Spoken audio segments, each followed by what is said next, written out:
Oke, baik. Selamat pagi, siang, dan sore, Pak Gumilang dan juga rekan-rekan sekalian.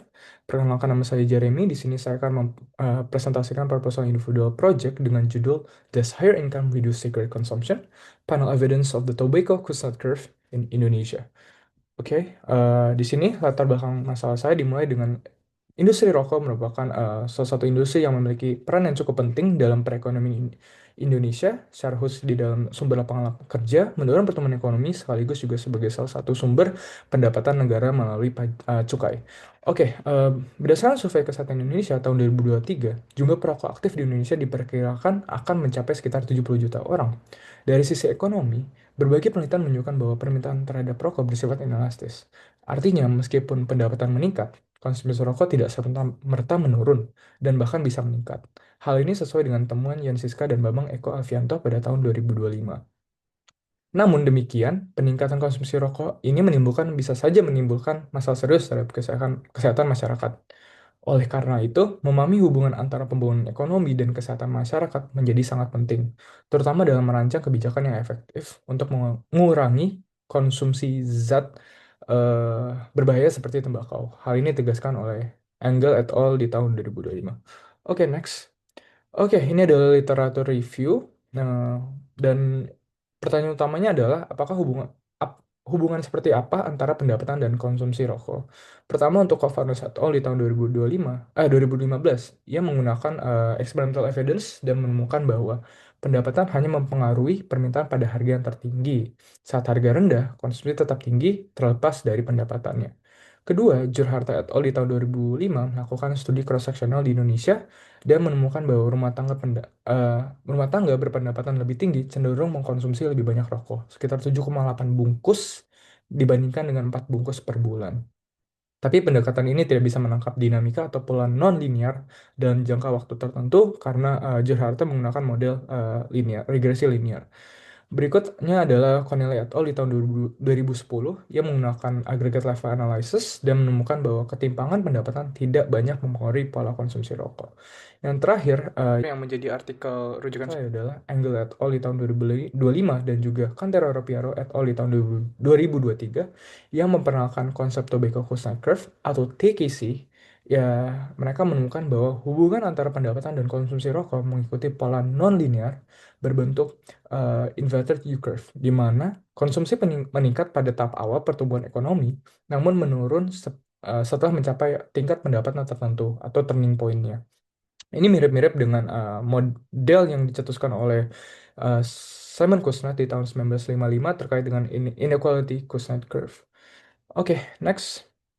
Di sini adalah conceptual framework-nya. Ya, intinya adalah artikel rujukan saya, capture nonlinearitas di dalam konsumsi rokok dan juga pendapatan, itu berangkat dari model TKC atau Tobacco Cost Curve dari Engel et al. Di tahun 2025 dan juga Cantarora Piero di tahun 2023. Dan di sini Engel et al. Memformulasikan sebuah strategic approach untuk menganalisis Tobacco Cost Curve di level agregat. Nah, ini menggunakan CIPS test untuk mengetahui unit root test, Hausman test untuk mengetahui apakah dia akan menggunakan Rainbow atau Fixed Effect, Tunnel Data Estimation with GDP and GDP Squared untuk menangkap non-linearitasnya dan juga dia menambahkan variable unemployment juga.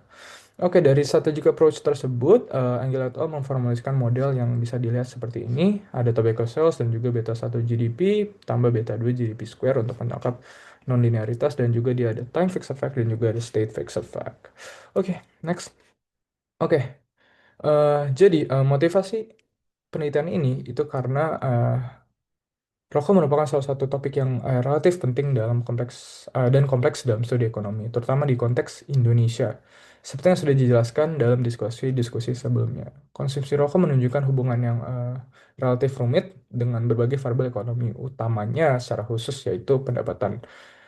Berdasarkan hal tersebut, penelitian ini berangkat dari motivasi untuk memahami bagaimana faktor-faktor ekonomi mempengaruhi konsumsi rokok melalui model kerangka TKC dan melalui hal tersebut, penelitian ini memformulasikan dua pertanyaan penelitian atau rumusan masalah yaitu Does the tobacco consumption curve relationship between income and cigarette occurs at the individual level in Indonesia, and how do individual characteristics such as education, age, and occupations affects income cigarette consumption relationship in Indonesia? Oke, next di sini saya menggunakan data IFLS. Eh, ini ada variabel-variabel yang akan saya gunakan terkait dengan pendapatan yaitu TK25A1 dan TK25A2 dan juga data cigarette expenditure yaitu di KM09. How much did you spend each week on this product? Dan di sini saya akan mengubah datanya menjadi data bulanan dengan mengkalikan dengan jumlah minggu di dalam satu bulan. Oke, dan ada juga potensi-potensi masalah, terutama di dalam data pendapatan ya, adanya measurement issues, karena orang cenderung bisa saja under report, dan juga ada permasalahan terkait linking income dan cigarette expenditure, dan juga ada OVB juga, karena uh, s- bisa saja income cenderung memiliki endogeneity issues. Oke, next. Dengan meminjam model dari Engel et al. Di tahun 2025, penelitian ini mengestimasi Tobacco Cost Curve menggunakan panel fixed effect sebagai berikut. Ini wage beta 1 wage dan beta 2 wage square. Dan kenapa menggunakan panel fixed effect? Ini argumen saya berangkat dari Engel et al. 2015 yang menemukan bahwa fixed effect eh,